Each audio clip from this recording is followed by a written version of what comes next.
नमस्कार दोस्तों, आज की कहानी एक माँ की ऐसी मार्मिक कहानी है जो आपके दिल को छू जाएगी। इसलिए कहानी को पूरी सुनिएगा। आइए शुरू करते हैं। पति के गुजरने के बाद भवानी के बेटे ने उसे अपने साथ घर ले जाना चाहा, पर भवानी अपने पति की यादों के सहारे यहीं इसी गांव में ही रहना चाहती थी। इसलिए उसने बेटे से कहा, अभी नहीं आऊंगी, 1 साल तो यही रहने दे, बाद में सोचूंगी। बेटे ने भी सोचा, ठीक है, 1 साल की तो बात है, बीच बीच में आकर देख लूंगा। ऐसा सोचकर वह अपनी पत्नी के साथ वापस चेन्नई चला गया। पूरा घर खाली होने के बाद भवानी अकेले ही घर में रह गई। बीते हुए दिनों की यादों ने उसे आ घेरा। ऐसा लगता था कि जैसे कल की ही बात है। भवानी जब 18 साल की थी तब उसकी शादी घनश्याम से हो गई थी। एकदम छुई मुई सी बनकर ढेरों सपनों को आंखों में सजाकर ससुराल में कदम रखा था। ससुराल में सब बहुत अच्छे थे। ससुराल में बहुत प्यार मिला था। कभी भी यह महसूस ही नहीं हुआ कि उसने अपना मायका छोड़ दिया है। घनश्याम तो उसे अपनी सखा समझता था। हर छोटी से छोटी बात उसे बताता था। उसका बहुत ध्यान देता था। दिन पंख लगाकर ऐसे उड़े कि उस उड़ान भरने में सास ससुर पीछे रह गए, उन्हें छोड़कर चले गए थे। भवानी के भी 2 बच्चे हुए। लड़का बड़ा था अमित और प्यारी सी लड़की थी रचना। कब बच्चे बड़े हो गए पता ही नहीं चला। साल महीने गुजर गए जैसे कि रात सुबह के आते ही छुप गई हो। अमित इंजीनियरिंग की पढ़ाई पूरी करके नौकरी भी करने लगा और रचना ने बीएससी कर लिया। जब अमित के दोस्त राघव ने अमित से रचना की शादी के बारे में पूछा, उसका कहना था कि अगर घर में ऐतराज न हो तो वह रचना से शादी करेगा। तब हमें महसूस हुआ कि हमारे बच्चे वाकई बहुत बड़े हो गए हैं। कहते हैं न कि नेकी और पूछ पूछ। राघव जैसा लड़का चिराग लेकर ढूंढने पर भी नहीं मिलेगा।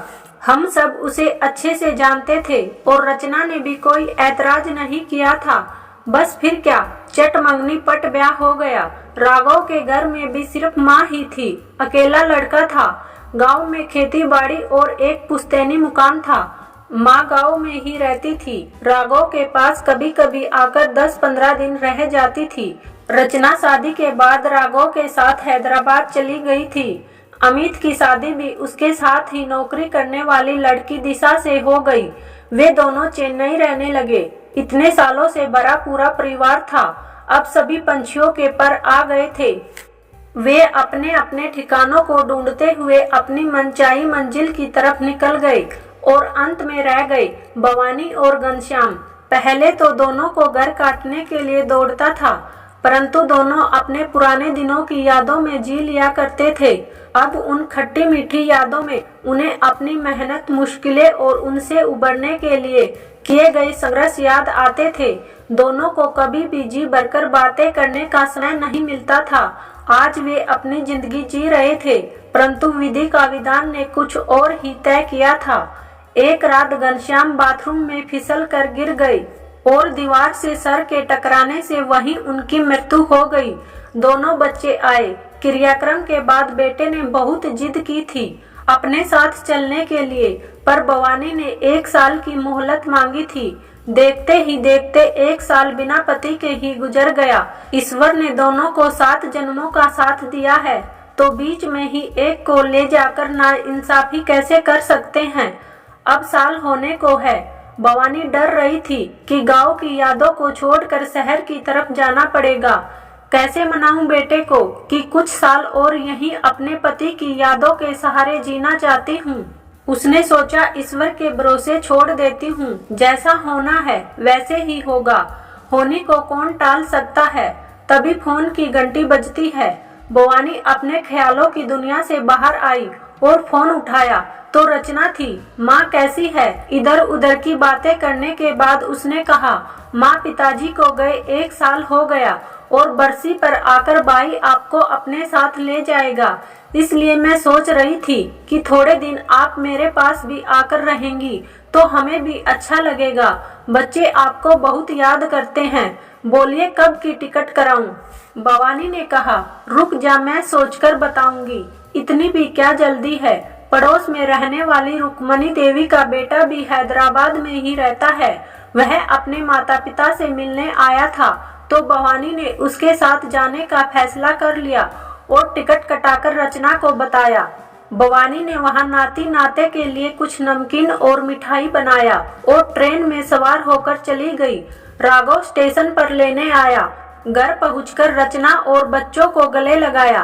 तभी देखा रचना की सास सरला भी वही थी। उन्हें नमस्ते किया और हालचाल पूछा। भवानी ने देखा सरला जी बहुत ही कमजोर दिखाई दे रही थी। पहले जैसा जोश उसमें दिखाई नहीं दे रहा था। बच्चों ने नानी को घेर लिया। उनके लाए हुए सामानों पर टूट पड़े। उनकी तरफ हंसते हुए देखा और नहाने चली गई।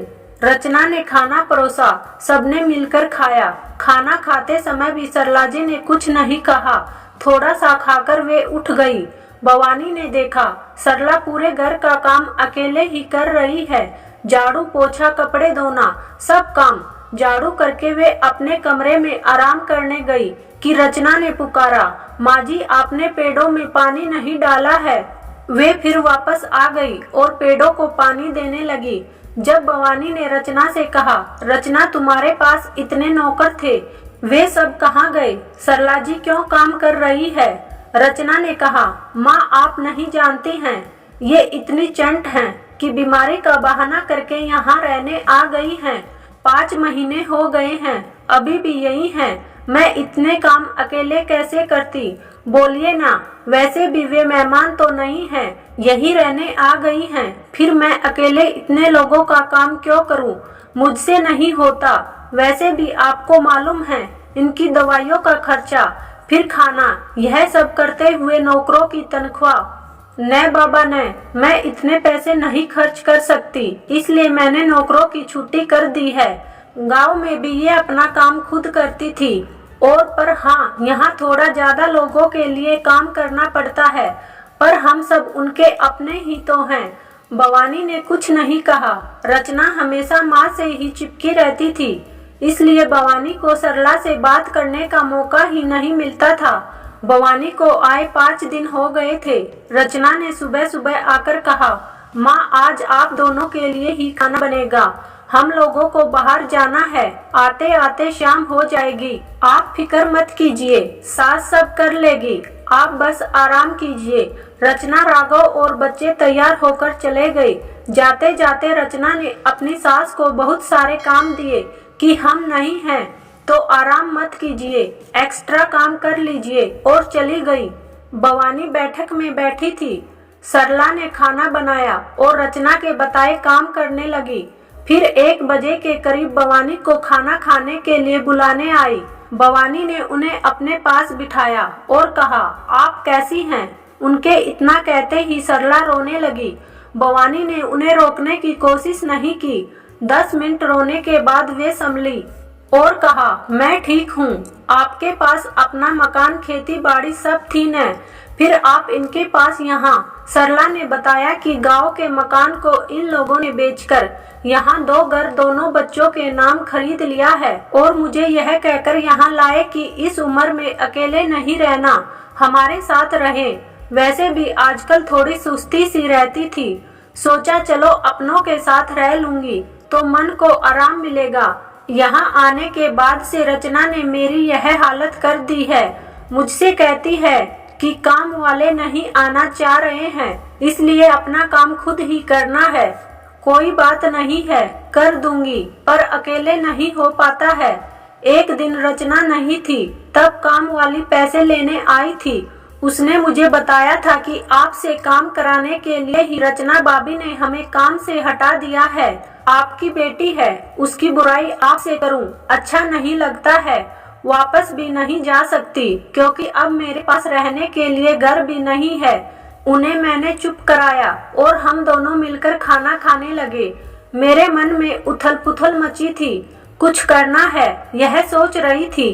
पड़ोस के लड़के से मैंने बात की और कहा, 2 टिकट गुंटूर के लिए ला दोगे? उसने कहा, ओके दादी, अभी ऑनलाइन में ही बुक करा देता हूँ। कब के लिए? भवानी ने कहा, आज मिले तो आज ही, नहीं तो कल के लिए कर दो बेटा। उसने रात को 10 बजे की ट्रेन के लिए टिकट बुक कर दिया। भवानी ने सरला से कहा, आप अपना सामान पैक कर लीजिए आज से हम दोनों एक साथ मिलकर रहेंगे, एक दूसरे का सहारा बनेंगे। हम समधन नहीं, बहनें हैं। मेरी बेटी के किए के लिए मैं आपसे माफी मांगती हूँ। जिन्हें हमसे मिलना है वे ही हमारे पास आएंगे। जहाँ हमारी इज्जत नहीं वहाँ हमें रहना नहीं है। दोनों एक दूसरे से गले मिलती हैं। सरला ने सामान पैक कर लिया। दोनों ने मिलकर खाना बनाया और जैसे ही रचना राघव घर पहुँचे, भवानी ने अपना फैसला सुना दिया और रात की ट्रेन के टिकट दिखाया। रचना हैरान थी कि माँ ने ऐसा निर्णय क्यों लिया है। उसे मालूम है कि माँ अब उसकी सुनने वाली नहीं है। राघव उन्हें छोड़ने स्टेशन पहुँचा और भवानी के पैर छुए, हाथ पकड़कर कहा, आप मेरे लिए भगवान से कम नहीं हो। मैंने अपनी माँ को तिल तिल कर मरते देखा, पर पत्नी के डर से उनके लिए कुछ नहीं कर सका। रचना मुझे धमकी देती है कि वह आत्महत्या कर लेगी। मैं उससे बहुत प्यार करता हूँ, इसलिए डर जाता था। आपने आज मेरी परेशानी दूर कर दी है। आप ना मत कीजिए, मेरी कसम है। मैं भी आप लोगों के लिए कुछ करना चाहता हूँ। भवानी ने कहा, क्या? हर महीने मैं आपके बैंक में कुछ पैसे भेजूंगा। आप दोनों को जैसे रहना है रहिए, तीर्थ पर जाना है जाइए, पर जरूरत पड़ने पर पैसों का इस्तेमाल करेंगे, यह वादा कीजिए। दोनों ने हंसते हुए कहा, क्यों नहीं, आप हमारे बच्चे हो, आपसे नहीं तो किससे मांगेंगे। सरला ने और भवानी ने राघव को आशीर्वाद दिया और ट्रेन में बैठ गई। राघव के घर पहुंचते ही रचना ने गाना शुरू किया। मेरी माँ को आपकी माँ ने ही भड़काया होगा। राघव ने कुछ नहीं कहा। रचना तंग आकर कुड़कुड़ करते हुए सो गई। दूसरे दिन सुबह ही उसने काम वाली बाई, खाना बनाने वाली बाई और गार्डनर को फोन करके बुला लिया। रचना सोच रही थी कि यह माँ को क्या हो गया है। उन्हें तो बाई के पास चेन्नई जाना था। जबरदस्ती मेरी सास को भी अपने साथ ले गई है। उन्हें समझाना तो मेरे बस की बात नहीं है। वहाँ पहुँचने के बाद फोन भी नहीं किया है। मैं भी नहीं करूँगी, उनकी ही बेटी हूँ ना। देखती हूँ कब तक मुझसे नाराज रहेगी। तभी रचना के नाम कोरियर आता है। उसे समझ में नहीं आ रहा था कि उसके नाम किसने कोरियर भेजा है। वह क्या है देखने के लिए खोला तो देखा उसमें एक खत है। जल्दी से खोलकर देखा कि उसे खत लिखने वाला कौन है, और वह भी आज के जमाने में। खत खोला और पढ़ना शुरू किया। अरे यह तो माँ का खत है, मुझे मनाने के लिए लिखी है। मैं खुश हो गई, पढ़ने लगी। मेरी प्यारी परी, सोच रही होगी न कि मैं खत क्यों लिख रही हूँ। तुम्हारे घर में सास के प्रति तुम्हारे बर्ताव को देखने के बाद मेरा दिल बहुत दुखी हो गया था। मैंने कभी सपने में भी नहीं सोचा था कि मेरी बेटी बड़ों के साथ इस तरह का व्यवहार कर सकती है। तुमने बचपन से मुझे अपनी दादी के साथ देखा, कभी भी मैंने उनके साथ गलत व्यवहार किया था क्या? और तुमने तो हद कर दी है। सारे नौकरों की छुट्टी करके अपनी माँ समान सास से काम कराया, यह कहते हुए कि 2 वक्त का खाना और दवाइयाँ दे रही हूँ। तुम कमा रही हो, नहीं न? उनका बेटा जिन्हें उन्होंने पति की मृत्यु के बाद बहुत ही मेहनत और मुश्किलें झेलकर पढ़ाया है, वह कमा रहा है। सास का हक है अपने बेटे के पैसों पर, उन्होंने कभी हक नहीं जमाया। अपनी मर्जी से अपने घर में रह रही थी, उसे भी बेच दिया और उन्हें अपने ही घर में नौकरानी का दर्जा दिया। तुम छोटी हो पर कोई काम नहीं कर सकती हो, इसलिए घर भर में नौकर रखा। वे तुमसे बड़ी हैं, बीमार है, पर तुमने घर के नौकरों को हटाया और उनसे घर का सारा काम कराया। एक बार भी तुमने राघव के बारे में नहीं सोचा था कि माँ के लिए उसे कितना दुख होता होगा। मैंने फैसला कर लिया है कि तुम्हारा भाई मुझे अपने साथ उसके घर ले जाने के लिए कहेगा तो नहीं जाऊंगी, क्योंकि मेरे दिए गए संस्कार तुम में तो हैं ही। तुमने इस तरह का व्यवहार अपनी सास के साथ किया है। तुम्हारी भाभी तो दूसरे घर से आई है, तुम्हारी देखा देखी वह भी ऐसा ही कुछ करे तो नहीं। अच्छा हुआ परी बेटा, तुमने मेरी आंखें समय रहते ही खोल दी हैं। अब मैं मरने के बाद ही इस घर को बेचूंगी। तुम्हारी सास के समान बच्चों की बातों में नहीं आऊंगी। और एक बात कान खोलकर सुन लो, तुम्हारी सास और मैं एक दूसरे का सहारा बनकर यहीं रहेंगे। तुम्हारी की गई गलती को मुझे ही तो सुधारना पड़ेगा ना। हमें देखने की इच्छा होगी तो तुम लोग ही यहाँ आ जाना। मुझे लगता है कि शायद मैंने तुम्हें अच्छे संस्कार नहीं दिए। खैर, तुम्हारी माँ भवानी। पत्थर पढ़कर रचना की आंखों में पश्चाताप के आंसू बहने लगे। धन्यवाद दोस्तों, उम्मीद है आपको कहानी पसंद आई होगी। तो वीडियो को लाइक और चैनल को सब्सक्राइब जरूर करें। मिलते हैं किसी और इंटरेस्टिंग स्टोरी के साथ। धन्यवाद।